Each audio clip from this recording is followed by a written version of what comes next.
Assalamualaikum warahmatullahi wabarakatuh. Kembali lagi di channel Kembang Wangi. Hutan Kalimantan selalu memeluk kampung rimba dengan rapat. Pohon-pohon besar menjulang tinggi, akar-akar raksasa menyembul dari tanah becek, sementara kabut tipis sering menggantung sejak pagi hingga menjelang siang. Suara burung enggang, gemerisik daun, dan aliran sungai kecil di pinggir desa menjadi latar sehari-hari. Kampung ini seolah terputus dari dunia luar, berdiri di tengah rimba yang lebat dan jauh dari hiruk-pikuk kota. Tidak ada jalan aspal, hanya tanah merah yang licin bila hujan. Namun, di balik kesederhanaan itu, warga hidup dengan adat yang kuat dan kebersamaan yang erat. Di tengah desa itu tinggal Nur, seorang bidan muda berusia 27 tahun. Sejak beberapa tahun terakhir, namanya jadi kebanggaan seluruh warga. Ia dikenal bukan hanya karena kecantikannya yang sederhana dengan kulit sawo matang dan senyum tenang, tetapi karena keahliannya menolong ibu hamil melahirkan. Hampir semua bayi di kampung rimba lahir melalui tangannya. Berkat Nur, angka kematian ibu dan bayi di desa itu turun hingga nol, sesuatu yang bagi warga terasa lebih dari sekadar keberuntungan. Rumah Nur berdiri di tepi desa. Bentuknya sederhana, berdinding papan kayu ulin yang kokoh, berlantai semen yang selalu bersih. Di dalamnya, buku-buku medis modern tersusun rapi di rak, berdampingan dengan toples berisi ramuan tradisional yang diwarisi dari para tetua. Perpaduan, itu yang membuat warga percaya penuh padanya. Ilmu pengetahuan yang modern dan kearifan lokal yang tidak ditinggalkan. Nur menjalani hidup dengan tenang, meski hari-harinya jarang sepi. Hampir setiap minggu ada saja ibu hamil yang membutuhkan bantuannya. Ia selalu siap kapanpun dipanggil. Kadang tengah malam, kadang saat hujan deras, Nur tetap datang tanpa mengeluh. Energinya seolah tak pernah habis. Suatu sore, matahari mulai condong ke barat.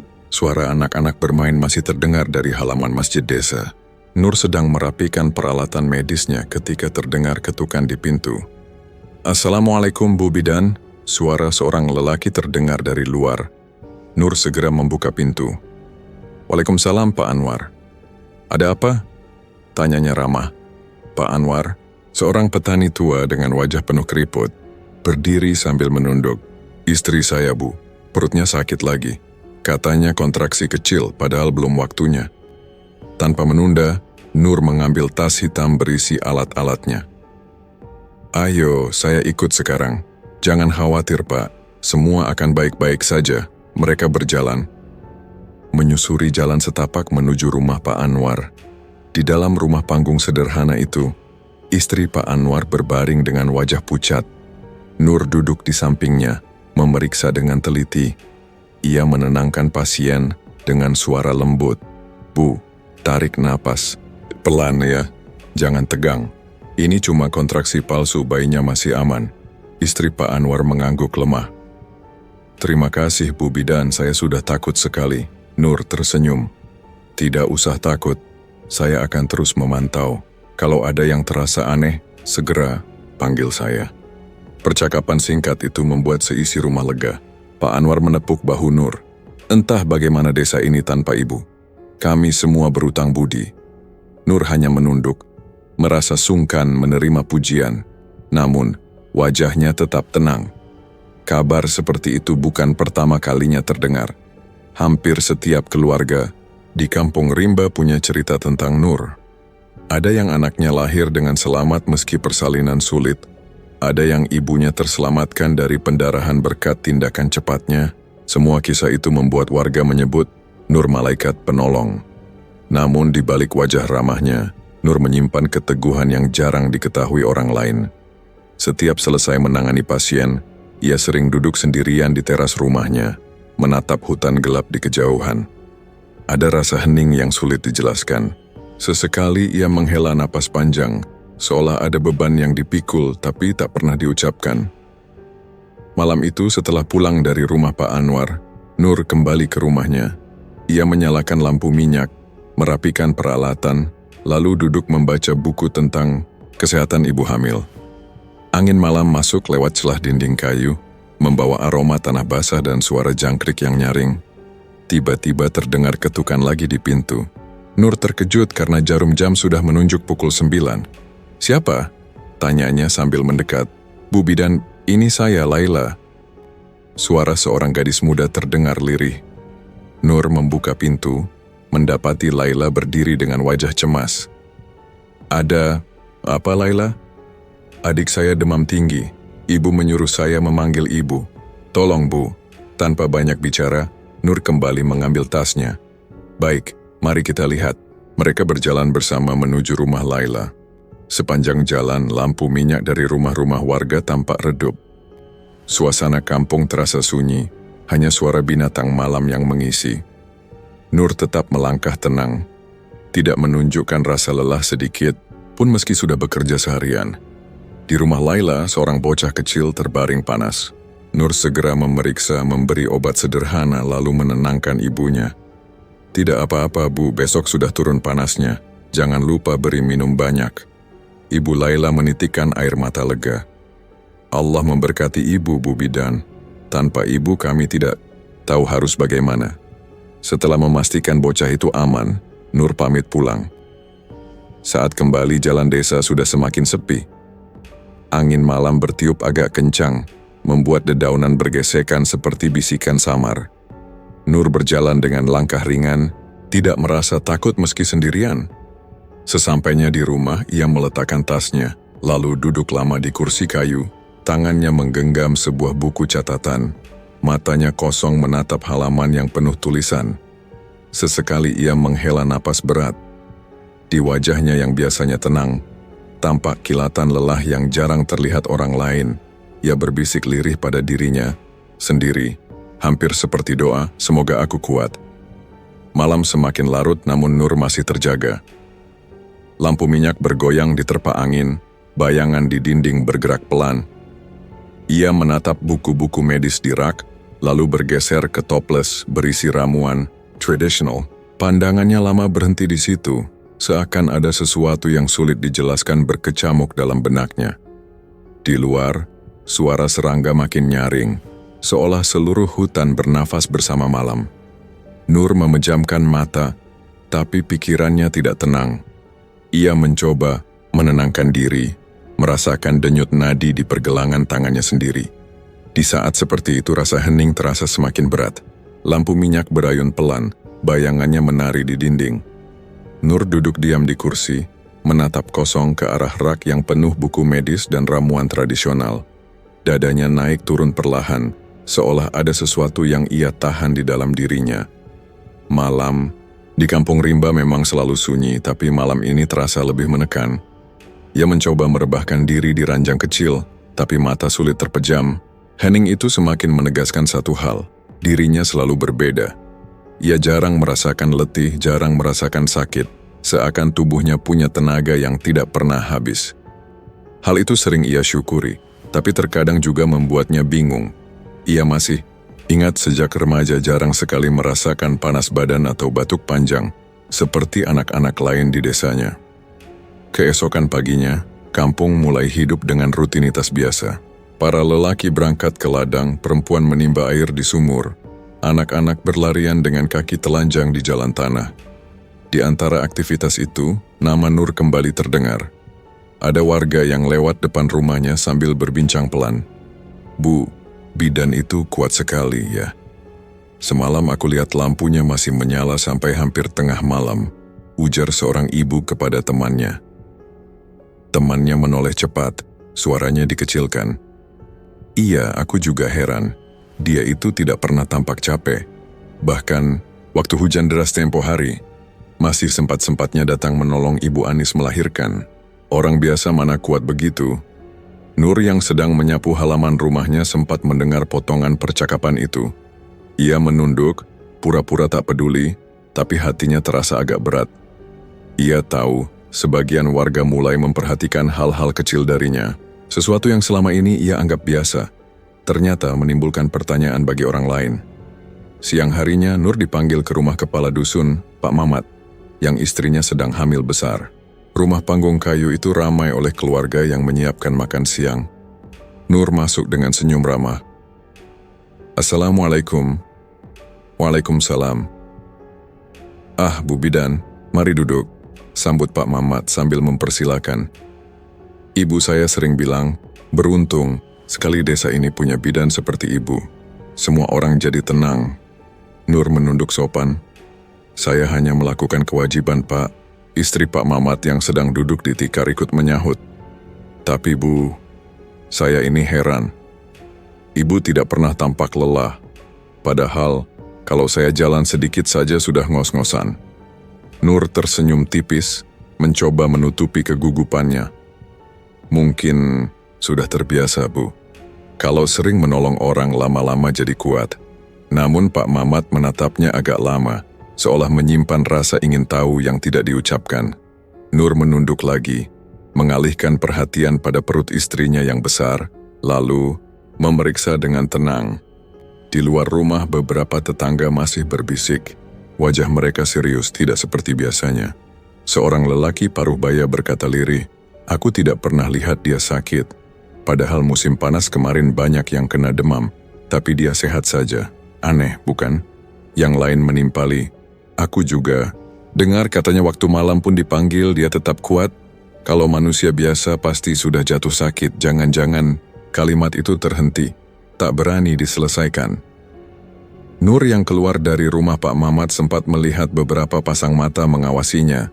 Tatapan itu bukan lagi sekadar kagum, tapi ada sedikit curiga. Ia berjalan pulang dengan langkah tenang, meski di dadanya ada rasa teriris yang sulit ia jelaskan. Sore menjelang malam, Nur duduk di teras rumahnya. Angin berhembus membawa aroma tanah lembab. Dari jauh, suara tonggeret terdengar riuh.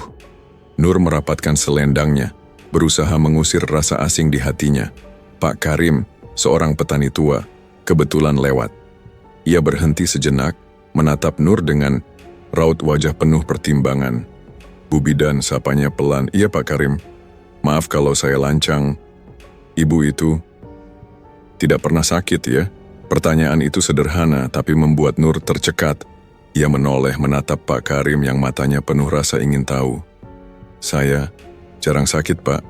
Mungkin karena banyak bergerak, jadi badan kuat." Pak Karim mengangguk meski rautnya belum sepenuhnya puas. Ya, syukurlah kalau begitu." Ia lalu melanjutkan langkahnya, tapi meninggalkan rasa tak enak di hati Nur. Malam itu Nur kembali duduk sendirian di dalam rumah. Lampu minyak kembali berayun. Bayangannya kembali menari di dinding. Ia memegang tangannya sendiri, merasakan denyut nadinya. Ada pertanyaan yang ia simpan rapat-rapat. Apakah benar dirinya sama dengan orang lain? Atau memang ada sesuatu yang berbeda? Ia mencoba menepis pikiran itu lalu berbaring. Tapi kembali mata sulit terpejam. Bayangan tatapan warga, bisik-bisik yang ia dengar semua bercampur jadi satu. Beberapa hari berikutnya hal serupa terus terjadi. Warga tetap menghormatinya, tetap memanggilnya untuk menolong. Tapi di balik tatapan mata ada sesuatu yang lain. Kekaguman bercampur tanda tanya. Rasa syukur bercampur bisik-bisik kecil. Nur merasakannya semakin jelas, meski tak seorang pun berani mengucapkan terus terang di depannya. Suatu malam, ketika ia baru selesai menolong persalinan di rumah Salah, satu warga, seorang gadis kecil mendekatinya. Anak itu menatap lurus dengan polos. "Bu Bidan, ibu tidak pernah capek ya?" Nur tersenyum hambar. "Capek juga nak, tapi harus tetap kuat." Anak itu menggeleng. "Tapi saya lihat ibu selalu segar, kayak bukan orang biasa." Kalimat sederhana dari mulut anak kecil itu menancap lebih dalam dari 1000 bisikan orang dewasa. Nur terdiam, hanya bisa mengusap kepala anak itu tanpa menjawab lagi. Ketika ia berjalan pulang melewati jalan desa yang gelap, hatinya terasa semakin berat. Bulan separuh menggantung di langit. Sinarnya menembus sela daun hutan. Suara malam semakin jelas, serangga, kodok, dan angin yang menembus celah-celah rumah kayu. Nur sampai di rumah menutup pintu rapat lalu bersandar lama. Ia merasa ada jarak yang mulai terbentuk antara dirinya dan warga. Bukan jarak fisik, tapi jarak batin yang halus yang tumbuh dari rasa curiga. Di meja kayu, buku catatannya terbuka, tinta yang melebar di halaman masih basah, seakan mencerminkan pikiran Nur yang kalut. Malam begitu lengang, hanya suara tonggeret dari arah hutan yang terus berbunyi. Nur duduk diam, pandangannya kosong.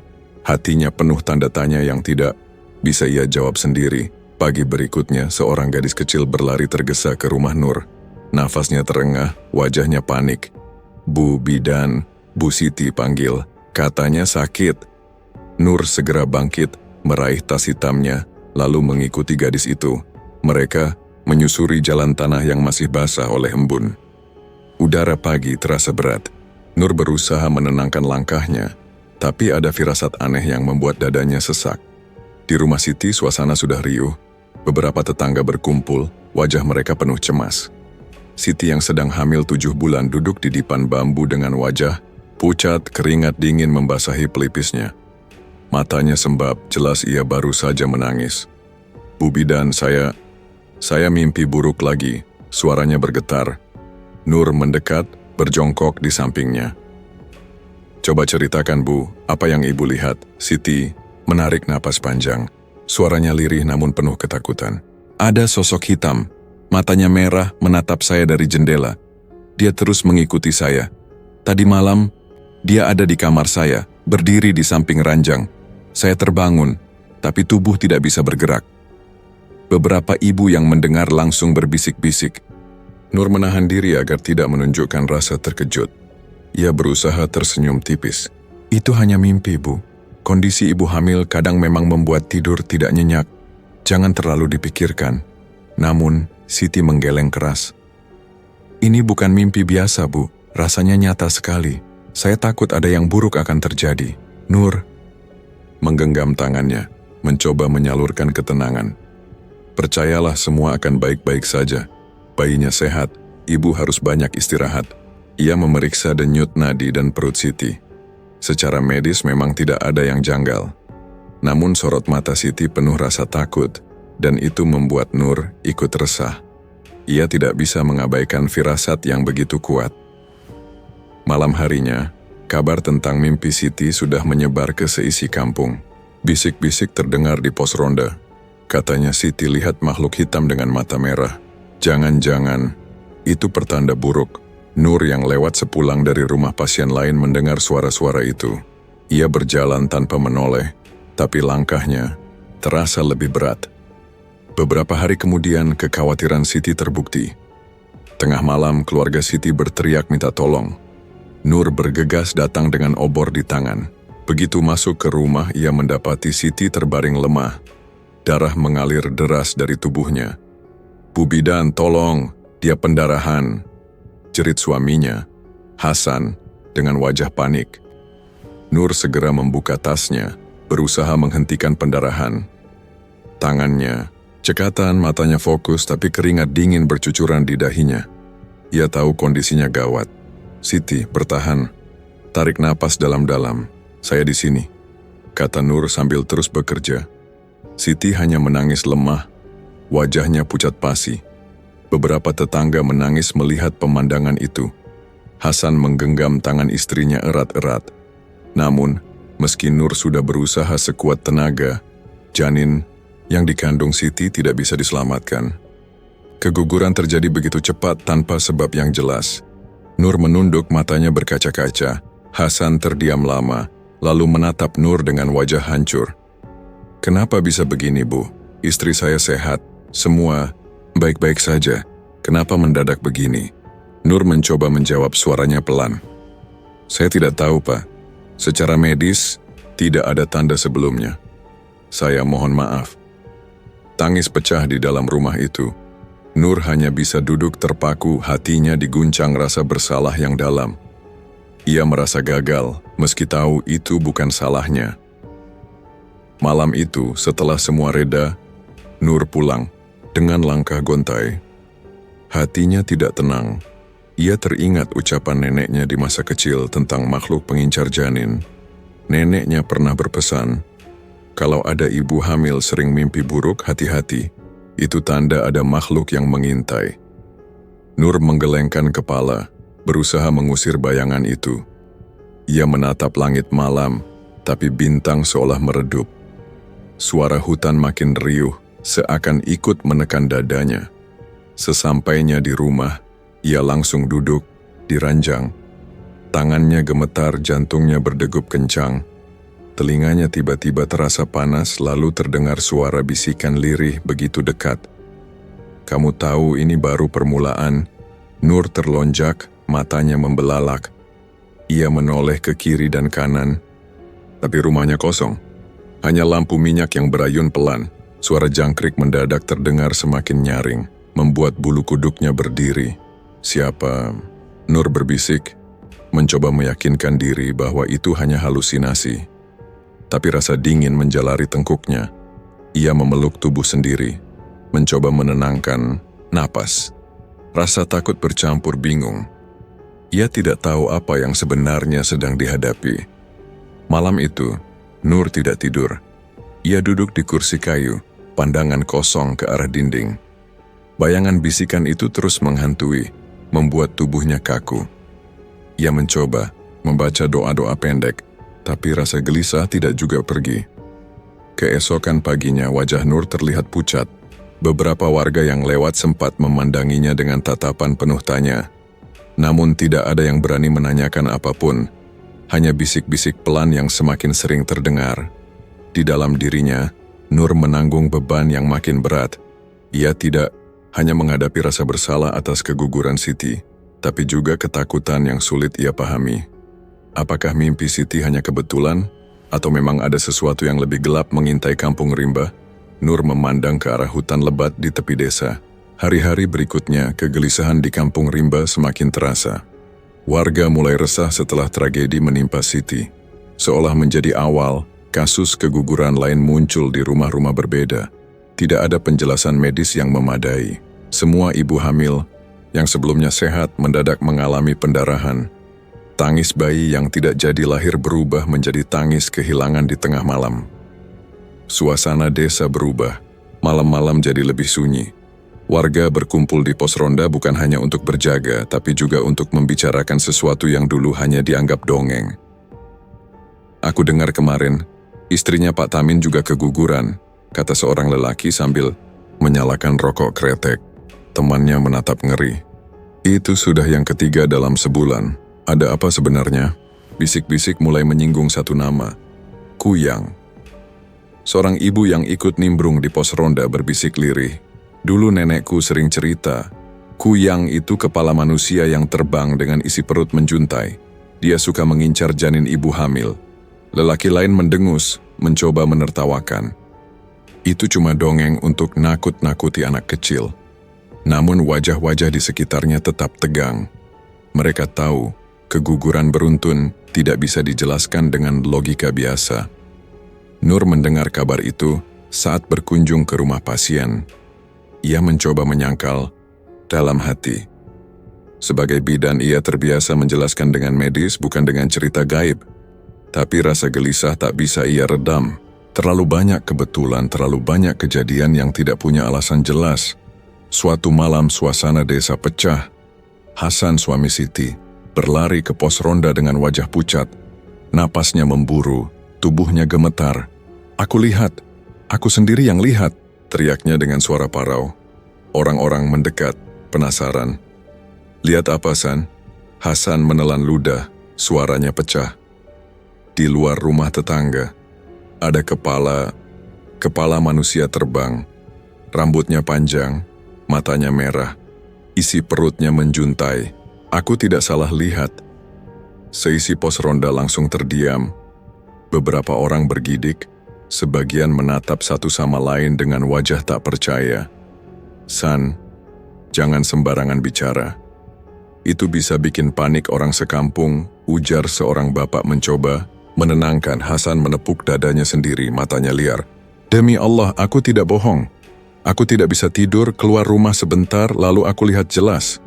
Dia terbang rendah mendekati jendela rumah. Aku hampir pingsan." Suasana semakin gaduh. Orang-orang mulai membicarakan legenda Kuyang bukan lagi sebagai cerita, tapi kenyataan. Besoknya, seluruh desa sibuk melakukan hal yang sama. Menggantung cabai merah, bawang putih, dan duri jeruk di depan rumah. Ibu-ibu menabur garam kasar di sekitar ranjang. Bahkan ada yang meletakkan gunting di bawah bantal. Jam malam diberlakukan ketat. Tidak ada wanita hamil yang boleh keluar rumah setelah maghrib. Nur Yang menyaksikan perubahan itu hanya bisa menahan napas panjang. Di satu sisi, ia ingin meyakinkan warga agar tidak terbawa takut. Tapi di sisi lain, rasa gentar di dalam dirinya makin tumbuh. Ia masih ingat jelas bisikan gaib yang sempat ia dengar. Sore itu, Nur dipanggil ke rumah Bu Aminah yang hamil 8 bulan. Rumahnya ramai oleh tetangga yang cemas. Bu Aminah duduk di sudut, wajahnya pucat. "Bu Bidan, saya takut. Semalam saya juga mimpi ada kepala terbang di luar jendela." Ucapnya lirih Nur menenangkan, mencoba tersenyum. "Itu hanya mimpi, Bu. Jangan biarkan rasa takut menguasai. Ibu harus tenang, kalau tidak bisa berdampak pada bayi." Seorang tetangga menyela, suaranya tajam. "Mimpi apa lagi? Itu bukan mimpi. Hasan sudah lihat sendiri. Jangan-jangan Kuyang memang ada di kampung kita." Ruangan mendadak hening. Nur merasakan tatapan semua orang seolah menuntut jawaban darinya. Ia terdiam sesaat lalu berkata pelan, "Saya hanya bisa memastikan secara medis. Saya tidak bisa menjelaskan hal di luar itu." Jawaban itu tidak memuaskan semua orang, tapi tidak ada yang berani membantah. Malamnya, Nur kembali ke rumah dengan hati kacau. Ia duduk di kursi kayu, menatap rak yang berisi ramuan tradisional dan buku medis. Dua dunia itu seolah berbenturan di dalam dirinya. Logika dan kenyataan berjalan di jalur berbeda. Di luar rumah, suara azan Isya bergema, namun terasa jauh. Hening kembali menguasai. Nur memejamkan mata, tapi teringat wajah Siti, Hasan, juga Bu Aminah. Semua dihantui rasa takut yang sama. Sementara itu, di pos ronda, obrolan warga semakin panas. "Kita harus jaga lebih ketat. Kalau benar ada Kuyang, kita tidak boleh diam. Tapi bagaimana cara melawannya? Senjata biasa tidak mempan. Orang tua dulu bilang, pakai duri jeruk, garam, dan bawang putih. Itu bisa bikin dia tidak mendekat." Suara-suara itu memenuhi malam. Rasa takut sudah jadi makanan sehari-hari. Nur mendengar percakapan itu dari kejauhan. Ia menarik napas panjang, lalu kembali masuk ke rumahnya. Lampu minyak berayun lembut, bayangan bergerak di dinding. Ia merasa sendirian, meski seluruh kampung sedang berjaga. Ia duduk di ranjang, memegang pergelangan tangannya. Denyut nadi terasa cepat. Matanya kosong, pikirannya penuh pertanyaan. Apakah semua ini hanya kebetulan? Atau memang ada sesuatu yang lebih gelap di balik tragedi yang menimpa? Di kejauhan, suara anjing menggonggong panjang, lalu berhenti mendadak. Malam kembali sunyi, tapi justru membuat bulu kuduk Nur meremang. Ia menarik selimut, mencoba menutup diri dari rasa gelisah. Tubuhnya mulai merasakan lemah yang aneh, berbeda dari biasanya. Selama ini ia hampir tidak pernah sakit, tapi sekarang wajahnya pucat, tenaga seperti terkuras. Beberapa hari setelah itu, warga mulai menyadari perubahan Nur. Ia masih menolong, persalinan, tapi gerakannya tidak secekatan dulu. Saat berjalan pulang, langkahnya lebih lambat, napasnya sedikit berat. Orang-orang berbisik, ada yang merasa kasihan, tapi tidak sedikit yang melihatnya dengan rasa curiga. "Bu Bidan kelihatan pucat sekali," ujar seorang ibu di sumur sambil menimba air. "Iya, aku juga lihat. Waktu lewat depan rumahku, wajahnya pucat, matanya cekung," saut yang lain. "Aneh, dulu katanya tidak pernah sakit. Sekarang malah kelihatan seperti orang kehabisan tenaga." Bisik-bisik itu semakin lama semakin sering terdengar. Di balik rasa hormat, ada tanda tanya yang tumbuh. Pak Karim, seorang petani tua yang dikenal pendiam, juga merasakan hal itu. Sejak lama ia memperhatikan Nur. Ada sesuatu yang tidak biasa dari bidan muda itu. Dulu ia heran karena Nur tak pernah terlihat lelah. Sekarang ia lebih heran karena perubahan yang mendadak. Suatu sore Pak Karim berbincang dengan istrinya di beranda rumah. "Mak, kau lihat Bu Bidan akhir-akhir ini?" Tanyanya pelan, istrinya mengangguk. "Iya, wajahnya pucat. Aku jadi kasihan. Padahal orang kampung masih sering memanggil dia. Tidak ada istirahat." Pak Karim menghela napas panjang. "Aku merasa ada yang ganjil. Dari dulu aku sudah curiga. Kalau manusia biasa tidak mungkin sekuat itu. Sekarang tiba-tiba jatuh lemah. Ada sesuatu yang ia sembunyikan." Istrinya menatapnya cemas. Jangan berpikir macam-macam, Pak. Bu Bidan sudah banyak menolong kita. Jangan sampai kita suudzon. Pak, Karim tidak menjawab. Namun di hatinya firasat itu semakin kuat. Malam nanti ia memutuskan untuk mencari tahu sendiri. Langit malam perlahan menutup desa. Obor di jalan setapak padam satu persatu, digantikan suara binatang hutan. Pak Karim membawa tubuh tuanya yang ringkih menyusuri jalan menuju rumah Nur.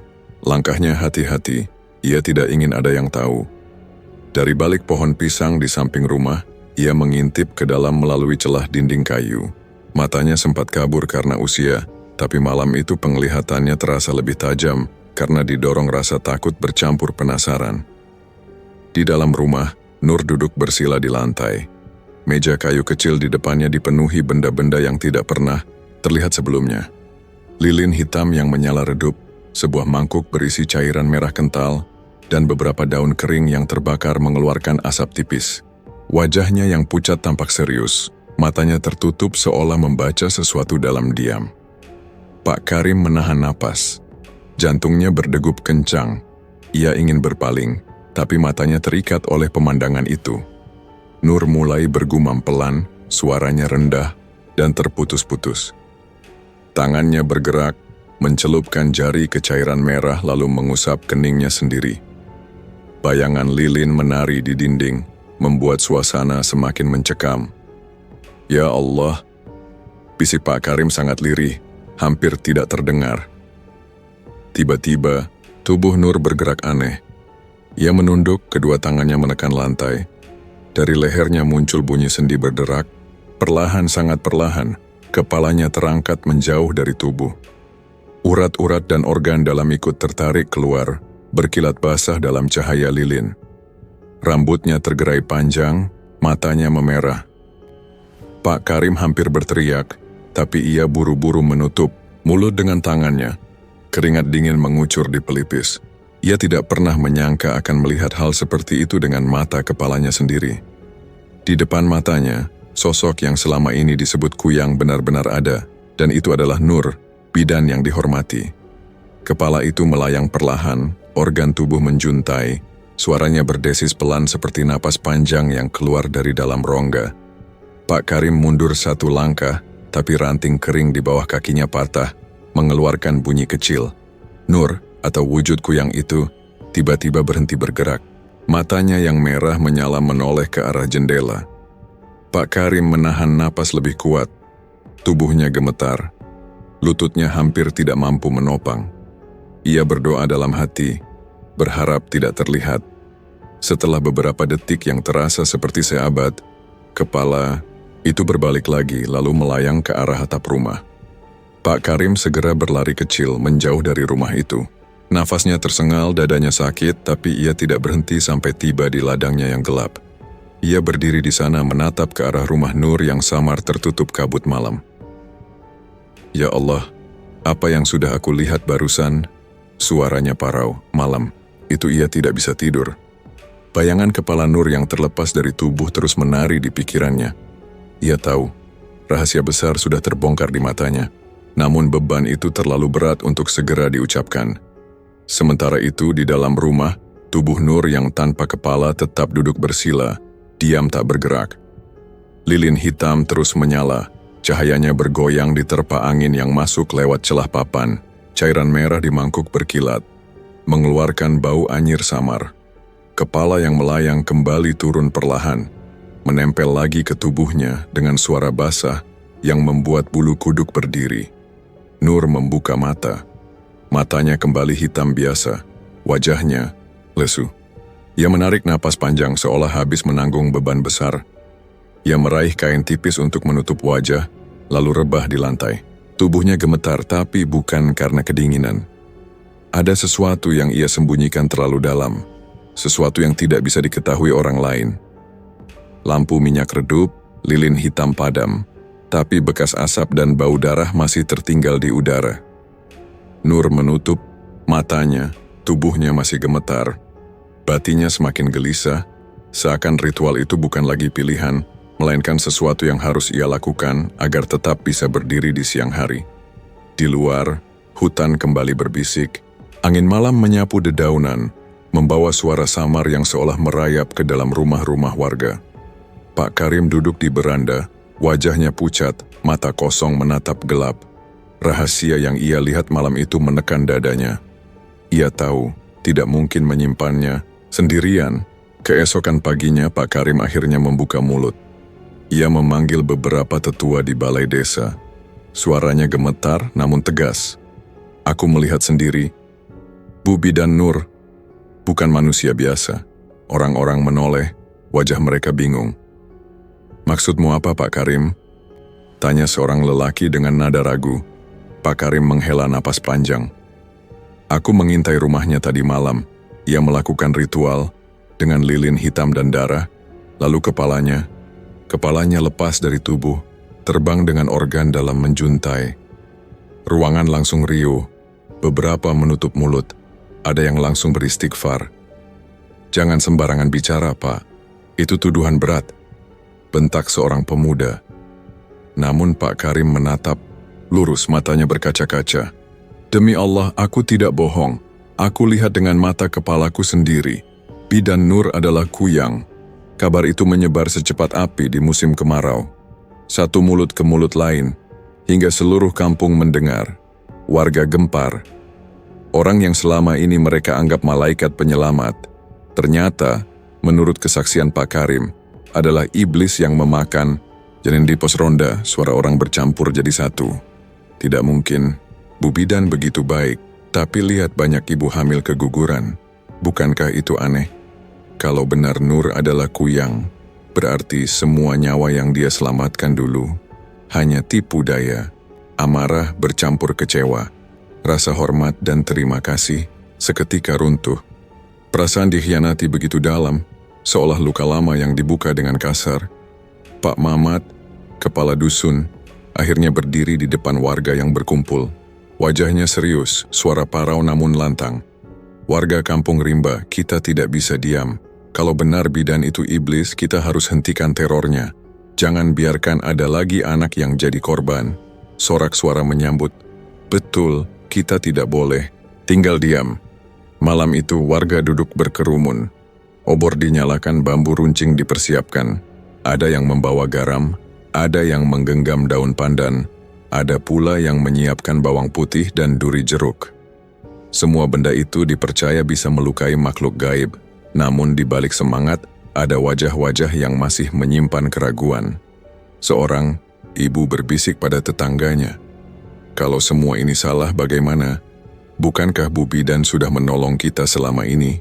Tetangganya menggeleng keras. Menolong? Atau menipu? Kalau betul dia kuyang, berarti semua kebaikannya hanya untuk menutupi niat busuknya. Kemarahan warga semakin memuncak. Mereka merasa dibohongi, merasa telah memberi tempat pada monster di tengah mereka sendiri. Di sisi lain, Nur tidak tahu kabar apa yang sedang berkembang. Tubuhnya semakin lemah, wajahnya pucat, matanya sayu. Malam-malam ia masih melakukan ritual, berharap bisa tetap bertahan. Namun setiap kali menatap cermin kecil di rumahnya, ia melihat sosok yang bukan lagi dirinya. Ia duduk di kursi, tangan bergetar. Kenapa semua terasa semakin berat? Gumamnya lirih. Sementara itu di balai desa, Pak Mamat berdiri dengan gagah, obor di tangan. Saudara-saudaraku, malam ini kita bersumpah. Kita tidak akan biarkan kuyang merajalela. Kita akan memburunya, kita akan mengakhirinya. Warga berseru lantang. Setuju. Pak Karim yang duduk di belakang hanya menunduk. Hatinya bergetar. Ia tidak tahu apakah keputusannya menceritakan semuanya adalah benar. Ia masih mengingat jelas wajah Nur saat menolong istrinya dulu. Wajah yang penuh kasih. Namun bayangan kepala yang terlepas dari tubuh juga terus menghantui. Di rumah-rumah warga, ketakutan berubah jadi kebencian. Ibu-ibu menyembunyikan bayi mereka, para lelaki menajamkan parang dan bambu runcing. Setiap orang yakin mereka sudah hidup dalam kebohongan terlalu lama. Malam semakin larut.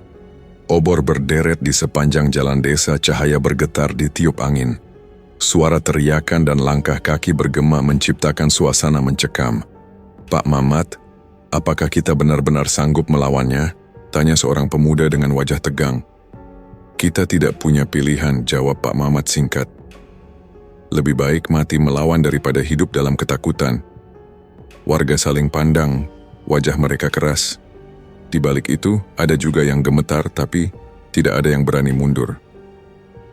Di rumahnya, Nur mendengar samar suara gaduh dari kejauhan. Ia berdiri di jendela, menatap obor yang mulai tampak seperti titik-titik api bergerak mendekat. Dadanya terasa semakin sesak.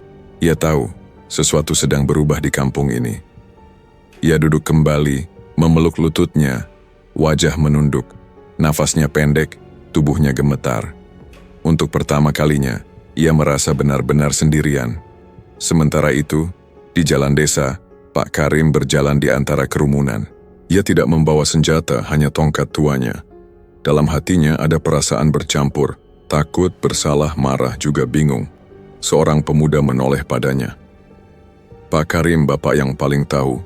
Tunjukkan nanti rumah Bu Bidan. Bapak yang lihat. Dengan mata kepala sendiri, Pak Karim terdiam. Ia menatap tanah, bibirnya bergetar. Aku hanya ingin semua ini selesai, jawabnya pelan. Langkah-langkah mereka terus maju. Obor berkobar, bambu runcing terangkat. Suara warga saling bersahutan menutup malam dengan teriakan. Di rumah kayunya, Nur masih duduk kaku. Lampu minyak berayun pelan, bayangan di dinding bergerak tidak beraturan. Nafasnya pendek, dadanya sesak. Suara gaduh dari luar makin jelas, obor-obor menyala seperti mata api yang bergerak mendekat. Nur berdiri di jendela, menyingkap kain tipis. Dari celah itu ia melihat kerumunan warga yang membawa bambu runcing, parang, dan benda-benda aneh yang dipercaya bisa melawan makhluk gaib. Wajah mereka keras, sorot mata penuh amarah. Bu Bidan, keluarlah. Suara Pak Mamat menggema lantang. Nur menutup kain jendela, tubuhnya gemetar. Ia melangkah mundur, keringat dingin membasahi pelipis. Dadanya berdebar semakin cepat. Di luar, warga terus berteriak. Jangan sembunyi iblis, kami tahu siapa kau sebenarnya. Pak Karim yang berada di antara kerumunan hanya menunduk. Hatinya diguncang rasa bersalah, tapi lidahnya keluh untuk menghentikan amarah yang sudah meledak. Obor diangkat tinggi. Suara bambu runcing dipukulkan ke tanah. Bakar saja rumahnya, teriak seorang pemuda. Namun Pak Mamat menahan. Jangan, kita harus pastikan dia tidak kabur. Nur melangkah ke tengah ruangan. Tubuhnya lemah, tapi matanya memerah. Suara dari luar seperti gemuruh yang memukul kepalanya. Ia tahu warga sudah tidak lagi melihatnya sebagai bidan penolong, kini mereka hanya melihatnya sebagai monster. Tangannya meraih mangkuk berisi cairan merah di meja kecil. Lilin hitam dinyalakan. Suara lirih keluar dari bibirnya. Bacaan aneh yang menggema di dinding sempit rumah. Perlahan, tubuhnya bergetar, sendi lehernya berderak. Di saat itulah pintu rumah dihantam keras. Gedornya lebih kuat. Jangan biarkan dia lolos, teriak warga. Pintu kayu akhirnya jebol. Warga menyerbu masuk dengan obor dan senjata.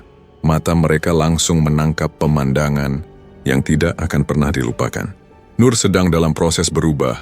Kepalanya mulai terangkat, urat-urat di leher menegang. Suara berderak memenuhi ruangan. Ya Allah, seorang ibu menjerit. Benar, dia Kuyang. Suasana langsung pecah. Warga berteriak histeris, sebagian menyerang dengan bambu runcing. Nur yang setengah berubah mendesis, matanya menyala merah. Kepalanya terangkat setengah. Organ dalam mulai terlihat. Serang dia, jangan kasih ampun. Teriak Pak Mamat, bambu runcing, garam kasar, dan daun pandan dilemparkan. Nur menjerit, tubuhnya tersentak. Daun pandan yang mengenai kulitnya membuat asap tipis mengepul. Garam yang ditabur menimbulkan luka merah di permukaannya. Terus, dia lemah. Nur berusaha melawan. Kepalanya terangkat penuh, terpisah dari tubuh. Rambut panjang tergerai, organ dalam menjuntai basah. Ia melayang ke arah warga, mengeluarkan suara desis tajam. Obor berjatuhan, beberapa orang mundur panik. Pak Karim gemetar, melihat jelas sosok itu. Rasa ngeri dan penyesalan bercampur jadi satu. Warga menyerang dengan garang. Parang bambu dan segala benda diayunkan.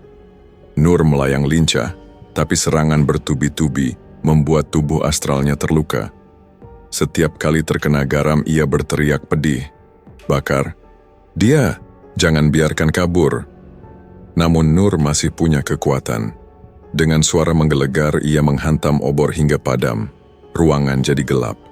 Warga panik, suara teriakan bercampur dengan dentuman benda. Dalam kegelapan, Nur melayang ke arah jendela. Menerobos keluar, suara kaca pecah terdengar keras. Warga berlari mengejar, tapi hanya melihat bayangan kepala dengan isi perut menjuntai melesat menuju hutan. Kejar! Jangan biarkan lolos! Teriak Pak Mamat. Obor kembali dinyalakan, rombongan berlarian ke arah hutan. Jalan setapak diterangi cahaya api, suara ranting patah terdengar di setiap langkah. Namun hutan begitu lebat, bayangan Nur hilang di telan gelap. Pak Karim terhuyung, napasnya berat. Dia terluka, tapi masih kuat, ucapnya dengan suara parau. Pak Mamat menggenggam bambu runcing erat-erat. Kalau dia bisa kabur sekarang, bukan berarti kita sudah menang. Dia akan kembali. Ingat kata-kataku. Warga terdiam. Nafas mereka memburu, wajah penuh keringat. Di hati masing-masing, ada rasa lega karena berhasil membuat Nur kabur. Tapi juga rasa takut karena ancaman belum selesai. Sementara itu, di kedalaman hutan, Nur terjatuh di antara akar-akar besar. Kepalanya kembali menempel ke tubuh dengan suara basah yang menyakitkan. Ia terbaring lemah, wajahnya pucat, organ dalam bergetar. Tangannya gemetar memegang tanah basah, mulutnya bergerak, suara lirih keluar. Aku akan kembali, aku tidak akan diam. Matanya menatap kosong ke gelap hutan. Suaranya penuh dendam, namun tubuhnya terlalu lemah untuk bergerak. Di desa, warga kembali berkumpul di balai. Obor ditancapkan di tanah, wajah mereka serius. Kita sudah lihat dengan mata sendiri. Nur bukan lagi manusia. Dia kuyang. Jangan ada yang ragu, kata Pak Mamat dengan suara berat. Seorang pemuda menyahut, tapi dia berhasil kabur. Bagaimana? Kalau kembali? Pak Mamat menatap tajam. Kita harus siap. Mulai malam ini semua rumah harus dijaga. Wanita hamil tidak boleh keluar. Kita tidak boleh lengah. Warga mengangguk meski wajah mereka tetap pucat. Pak Karim duduk di sudut menunduk dalam. Hatinya hancur, bukan hanya karena rasa takut, tapi juga rasa bersalah. Ia merasa dialah yang memicu semua ini. Namun, bayangan malam tadi membenarkan langkahnya. Nur memang bukan lagi manusia biasa. Malam semakin larut, obor padam satu persatu. Desa tenggelam dalam sepi yang mencekam. Hanya suara hutan yang kembali terdengar, disertai rasa gelisah yang tidak bisa hilang. Di rumah-rumah warga, ibu-ibu menggenggam gunting kecil di bawah bantal, bapak-bapak berjaga dengan bambu runcing di tangan. Anak-anak bersembunyi di pelukan, ibunya belum mengerti sepenuhnya, hanya tahu bahwa malam sudah tidak lagi aman. Di hutan Nur masih terbaring, nafasnya pendek, tubuhnya penuh luka, dan darah kering menempel di kulitnya. Angin malam berhembus membawa dingin yang menembus tulang. Matanya setengah terbuka, pandangan kabur. Ia mencoba menggerakkan tangan, tapi tenaga seolah hilang. Di sela keputusasaan itu terdengar langkah tergesa mendekat. Suara ranting patah menandakan seseorang berlari menembus gelap. Dari balik bayangan pohon muncullah Pak Wira, suaminya. Wajahnya tegang, matanya merah menahan panik.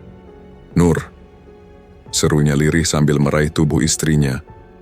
Ya Allah, apa yang mereka lakukan padamu? Nur menoleh pelan, suaranya hampir tidak terdengar. Aku tidak sanggup lagi, Wira. Pak Wira memeluknya erat meski tubuh Nur dingin dan lengket oleh darah. Kau harus bertahan. Aku tidak peduli siapa kau sebenarnya. Bagiku, kau tetap istriku. Air mata jatuh di pipi Pak Wira. Hatinya berperang hebat. Ia tahu wujud Nur bukan lagi manusia sepenuhnya. Namun cinta yang sudah lama terjalin membuatnya tidak mampu meninggalkan perempuan itu sendirian. Dengan susah payah, Pak Wira menggendong Nur. Ia menelusuri jalan setapak gelap, melewati akar-akar besar dan lumpur basah. Setiap langkah penuh ketegangan, seolah mata dari hutan mengawasi.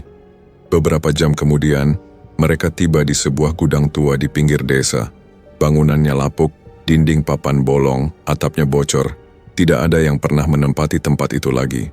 Pak Wira menurunkan Nur dengan hati-hati, membaringkannya di lantai yang berdebu. "Di sini, kau akan aman untuk sementara," bisiknya sambil mengelus rambut istrinya. Nur memejamkan mata, wajahnya pucat. "Mereka akan tetap mencari. Aku sudah tidak punya tempat lagi, Wira." Pak Wira menggenggam tangannya erat. "Aku tidak akan biarkan mereka menyentuhmu. Meski seluruh kampung melawan, aku tetap di pihakmu." Suasana dalam gudang sunyi. Angin menerobos celah papan, membawa bau tanah lembab. Nur terbaring lemah, sementara Pak Wira duduk di sampingnya, mencoba menghalau rasa takut. Beberapa kali, Nur terbatuk, suaranya serak. "Wira, kenapa kau masih di sini? Kau tahu siapa aku?" Pak Wira menatap istrinya dengan mata berkaca-kaca. "Aku tahu, tapi aku juga tahu siapa dirimu sebelum semua ini. Kau yang menolong banyak orang. Kau yang membuatku percaya masih ada kebaikan. Aku tidak bisa membencimu begitu saja." Nur tersenyum tipis tapi segera berubah menjadi ekspresi pilu. "Cinta tidak akan bisa menolong kita dari amarah mereka." Pak Wira memalingkan wajah menahan tangis. Ia sadar kata-kata Nur benar. Sementara itu, di sisi lain desa, warga masih menyisir setiap sudut. Obor terus menyala, suara orang berteriak, memecah malam. "Cari sampai ketemu, jangan beri kesempatan dia bersembunyi." Pak Mamat berdiri di depan rombongan, wajahnya keras. "Ingat, dia bisa menyamar jadi manusia. Jangan mudah percaya. Kita harus periksa setiap tempat." Pak Karim yang ikut dalam barisan hanya berjalan tertunduk. Hatainya semakin berat. Ia menyesal sudah membuka rahasia, tapi semua sudah terlambat. Api kebencian warga tidak mungkin dipadamkan lagi. Beberapa kelompok mulai menyisir pinggiran desa termasuk arah gudang tua. Obor mereka menyorot semak dan bangunan kosong. Suara bambu runcing beradu dengan tanah terdengar semakin dekat. Di dalam gudang, Nur mendengar suara-suara itu. Matanya terbuka, napasnya cepat. "Wira, mereka datang." Pak Wira segera berdiri menatap pintu rapuh yang bergetar diterpa angin. Tangannya mengepal, wajahnya tegang. "Aku tidak akan biarkan mereka mengambilmu." Nur berusaha bangun, tapi tubuhnya terlalu lemah. "Tidak, Wira. Mereka tidak akan mengampuni kita. Aku sudah tidak berdaya lagi." Pak Wira menggenggam bahunya. "Kau tidak sendirian. Jika harus mati, kita mati bersama." Suara langkah warga makin dekat. Obor terlihat dari celah papan. Suara Pak Mamat terdengar jelas. "Periksa tempat ini, jangan biarkan ada yang lolos." Pintu gudang dihantam keras. Pak Wira berdiri di depan Nur, tubuhnya menjadi tameng. Sekali lagi pintu didobrak, kayu tua itu retak. Duar! Pintu akhirnya jebol. Cahaya obor menyembur masuk, menampakkan Nur yang terbaring pucat, tak berdaya. Warga langsung terdiam. Beberapa melangkah mundur, sebagian lain mengangkat senjata dengan tangan gemetar. "Itu dia!" teriak seseorang dengan suara bergetar. Pak Wira membuka tangan lebar, berdiri melindungi istrinya. "Jangan sentuh dia, jangan kalian sentuh." Pak Mamat melangkah maju, wajahnya penuh amarah. "Wira, minggir! Kau buta apa? Dia bukan lagi manusia. Dia sudah menipu kita semua." Pak Wira berteriak, suaranya parau. "Dia tetap istriku. Kalian tidak tahu apa-apa." Warga semakin riuh. Ada yang berteriak agar segera membakar tempat itu. Ada yang gemetar karena ngeri melihat Nur begitu lemah, namun masih dianggap berbahaya. Pak Karim berdiri di belakang kerumunan, matanya berkaca-kaca. Ia menatap Nur yang kini hanya tubuh rapuh di lantai. Ada rasa kasihan tapi juga rasa takut yang tidak bisa ia lawan. Nur membuka mata, menatap warga dengan sorot sendu. Bibirnya bergetar, suaranya lirih.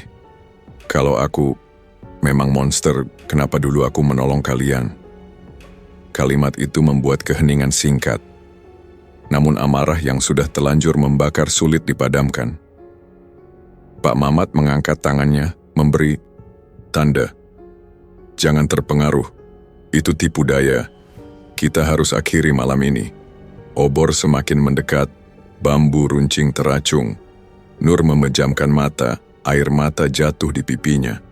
Pak Wira semakin erat berdiri di depannya, meski tubuhnya sendiri gemetar. Suasana di gudang tegang, nafas warga memburu, obor berkobar, bayangan api menari di dinding papan lapuk. Nur terbaring lemah, pasrah, sementara Pak Wira berdiri di depannya dengan tubuh gemetar, berusaha menjadi tameng terakhir. Namun amarah warga sudah tidak terbendung lagi. "Seret dia keluar!" Suara Pak Mamat lantang menusuk keheningan. Dua pemuda maju menyingkirkan Pak Wira dengan kasar. "Jangan sentuh istriku, jangan!" Teriaknya, tapi tenaganya kalah. Nur ditarik dari lantai, tubuhnya yang rapuh terseret debu. Pak Wira meronta, namun beberapa warga menahannya. "Diam, Wira, kau sudah dibutakan cinta. Ini demi keselamatan." "Kita semua," bentak salah seorang. Pak Wira hanya bisa berteriak, suaranya parau. "Kalian tidak mengerti. Dia bukan seperti yang kalian pikir," tapi warga tidak peduli. Nur dibawa keluar. Tubuhnya yang pucat diterangi obor yang berderet. Suara malam dipenuhi riuh teriakan, campuran takut dan marah. Anak-anak bersembunyi di balik pelukan ibunya. Mata mereka membelalak ngeri melihat bidan yang dulu mereka panggil penyelamat. Kini diseret seperti penjahat besar. Alun-alun desa dipilih sebagai tempat eksekusi. Di tengah tanah lapang itu, warga menancapkan tiang kayu tinggi. Tumpukan ranting dan kayu bakar sudah disusun di sekelilingnya. Nur diikat erat pada tiang dengan tali rotan. Tubuhnya lemah namun matanya terbuka. Ia menatap kerumunan tanpa perlawanan. Wajahnya pucat tapi ada kilatan aneh di balik sorot matanya. Pak Wira berusaha maju namun dihalangi. "Lepaskan aku ingin bersamanya." Pak Mamat berdiri di depan warga, suaranya keras. "Saudara-saudaraku, malam ini kita menuntaskan teror. Tidak ada lagi korban, tidak ada lagi tangisan.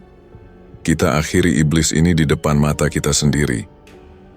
Sorak warga menggema.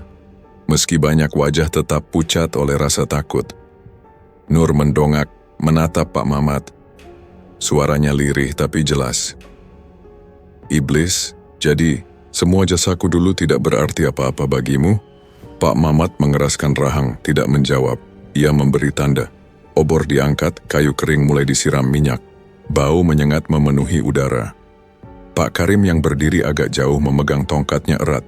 Matanya berkaca-kaca, hatinya bimbang. Ia melihat Nur terikat, tampak rapuh, tak berdaya.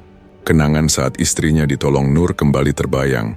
Namun ingatan tentang wujud kepala melayang juga menancap kuat. Seorang ibu berteriak dari kerumunan, "Bidan Nur, kenapa kau tegah? Kami percaya padamu." Nur menutup mata sejenak, lalu membukanya lagi. Senyum tipis muncul di bibirnya, senyum pahit yang membuat bulu kuduk berdiri. Api mulai dinyalakan.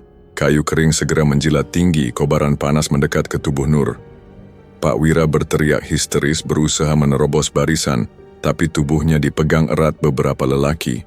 "Nur! Nur!" Suaranya pecah, air mata jatuh membasahi wajahnya. Nur menoleh ke arahnya. Untuk sesaat wajahnya lembut. Ia tersenyum kecil, seakan ingin menenangkan suaminya. Namun saat api mulai menjilat kakinya, sesuatu yang mengejutkan terjadi. Nur tidak berteriak, tidak ada suara kesakitan. Matanya justru menatap lurus ke arah kerumunan. Warga terdiam, ngeri melihat pemandangan itu. Tubuh Nur terbakar, kulitnya melepuh, tapi ia tetap diam. Dari balik asap dan api, senyum pahitnya semakin jelas. Pak Mamat melangkah mundur. Keningnya berkerut. Kenapa dia tidak menjerit? Nur membuka bibir, suaranya pelan tapi terdengar jelas di tengah kobaran api. "Ini belum berakhir." Kata-kata itu membuat keheningan mencekam. Warga saling pandang, wajah mereka diliputi rasa takut. Api terus menjalar, tubuh Nur habis dilalap, namun matanya masih menatap dengan sorot aneh. Pak Karim berbisik, hampir tak terdengar, "Ya Allah, apa yang sudah kita lakukan?" Pak Wira jatuh berlutut. Tangisnya pecah. "Nur, kenapa harus begini?" Asap semakin pekat, api semakin besar. Suara kayu terbakar bercampur dengan isak tangis, doa dan bisikan ngeri warga. Malam itu, alun-alun desa menjadi saksi ketika bidan yang dulu dielu-elukan, dibakar hidup-hidup oleh orang-orang yang pernah ia tolong. Namun suasana kemenangan yang diharapkan warga berubah jadi firasat buruk. Kata-kata terakhir Nur menggantung di udara, seolah menjadi janji yang tidak bisa dihapuskan api. Obor perlahan dipadamkan. Warga pulang dengan langkah berat, wajah pucat, hati tidak tenang. Api sudah padam, tapi rasa takut justru semakin kuat. Pak Wira masih berlutut di tanah lapang, menatap abu yang tersisa. Air matanya tidak berhenti jatuh, hatinya kosong, seakan separuh jiwanya ikut terbakar. Pak Karim berdiri di kejauhan, menunduk dalam. Keringat dingin masih terasa di pelipisnya meski api di alun-alun sudah padam. Di depan matanya, hanya tersisa abu yang beterbangan pelan terbawa angin. Hatinya bergetar hebat. Bukan karena panas api, tapi karena kata-kata terakhir Nur yang terus terngiang. Ini belum berakhir. Malam itu warga pulang dengan wajah muram. Tidak ada sorak kemenangan. Tidak ada rasa lega. Hanya langkah-langkah berat yang meninggalkan tanah lapang yang masih berbau hangus. Di rumah-rumah suasana tidak lebih baik. Para ibu memeluk anak-anak mereka erat, sementara para lelaki duduk di beranda dengan wajah kosong. "Apa menurutmu? Semua ini sudah selesai?" tanya seorang bapak kepada temannya dengan suara pelan. Temannya hanya menggeleng. "Entahlah, aku tidak merasa aman. Api memang sudah padam, tapi hatiku tetap gelisah." Hari-hari berikutnya kampung rimba berubah. Warga berharap kedamaian kembali, tapi kenyataannya jauh berbeda. Setiap malam dari arah hutan terdengar suara tangisan perempuan. Suaranya pilu, panjang, seolah menjeritkan rasa sakit yang tidak pernah selesai. Tangisan itu membuat bulu kuduk berdiri. Tidak ada yang berani keluar rumah setelah maghrib. Lampu minyak dinyalakan di setiap sudut. Tapi cahaya itu hanya membuat bayangan semakin panjang dan menyeramkan. Seorang ibu yang sedang hamil muda berkata pada suaminya dengan suara bergetar, "Aku dengar tangisan itu lagi. Kau yakin Nur sudah mati?" Suaminya menatap kosong keluar jendela. Yang mati tubuhnya. Tapi arwahnya, entahlah. Ketakutan itu membuat kebiasaan baru muncul. Setiap wanita hamil kini selalu membawa gunting atau pisau kecil kemanapun mereka pergi. Bahkan saat tidur, benda itu diselipkan di bawah bantal. "Jangan jauh-jauh dari rumah. Jangan keluar sendirian," pesan para suami kepada istrinya setiap hari. Namun meski sudah begitu, rasa aman tetap tidak ada. Setiap suara angin malam dianggap langkah gaib. Setiap bayangan di jendela terasa menatap. Pak Karim, yang paling tua di desa, merasa bersalah lebih dari siapapun. Ia sering duduk sendirian di beranda menatap jalan kosong. Dalam hatinya, ia bertanya-tanya apakah yang mereka lakukan benar. Suatu malam, ia didatangi Pak Mamat. "Kau masih terlihat murung, Karim." "Pak," Karim menarik napas panjang. "Aku tidak bisa berhenti memikirkan matanya, Mat. Waktu api membakar, dia tidak menjerit. Dia malah tersenyum." Pak Mamat menatap lurus. "Itu caranya menakut-nakuti kita. Jangan goyah. Yang penting, dia sudah tiada." Namun suara tangisan dari arah hutan tiba-tiba terdengar. Kedua lelaki itu menoleh bersamaan, mata mereka membelalak. Tangisan itu jelas panjang, membuat dada bergetar. Pak Karim berbisik, "Kalau benar dia sudah tiada, kenapa kita masih mendengar ini?" Pak Mamat terdiam, wajahnya tegang. Tidak ada jawaban yang bisa ia berikan. Hari demi hari, rasa takut menelan desa. Anak-anak tidak lagi berani bermain di luar saat sore menjelang. Jalan setapak menuju hutan kosong, meski biasanya dipakai untuk mencari kayu. Di masjid kecil kampung, seorang imam berdoa panjang setelah sholat berjamaah. Suaranya parau. "Ya Allah, jauhkan kami dari fitnah dan gangguan makhluk gaib. Lindungi para ibu hamil, lindungi anak-anak kami." Namun setelah doa, wajah-wajah jamaah tetap pucat, karena ketika malam tiba, suara itu selalu kembali, lebih jelas, lebih dekat. Pak Wira, suami Nur, menjadi orang paling hancur. Ia tidak keluar rumah berhari-hari, Tetangganya sering mendengar tangisnya di malam sunyi. Aku kehilangan dia. Tapi, lebih sakit lagi, aku kehilangan kebenaran tentang siapa dia sebenarnya. Katanya lirih pada seorang tetangga yang berusaha menenangkannya. Tetangga itu hanya bisa menepuk bahunya.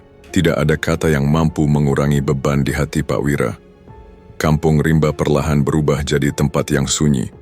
Malam terasa lebih panjang, siang pun tidak memberi ketenangan. Orang-orang jarang keluar rumah, seolah bayangan Nur masih berkeliaran di jalan-jalan. Di sebuah sore yang mendung, seorang ibu hamil berjalan tergesa ke rumahnya. Di tangannya tergenggam gunting kecil. Anak kecilnya berlari di belakang. Saat sampai di depan pintu, ia berbisik pelan pada anaknya, "Cepat masuk, jangan pernah menoleh ke belakang." Anak itu bertanya polos, "Kenapa, Bu?" Si ibu tidak menjawab, hanya memeluknya erat, wajahnya pucat. Malamnya, suara tangisan kembali terdengar.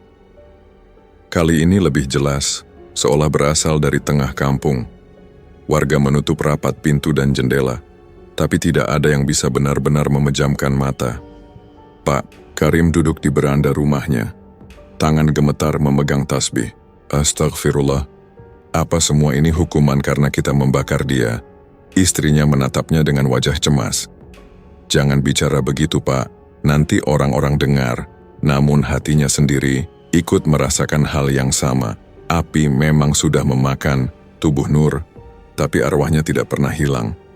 Suaranya masih berkeliaran di udara, menjadi pengingat bahwa tidak ada yang benar-benar selesai. Kampung Rimba, yang dulu penuh tawa, kini hanya menyimpan sepi.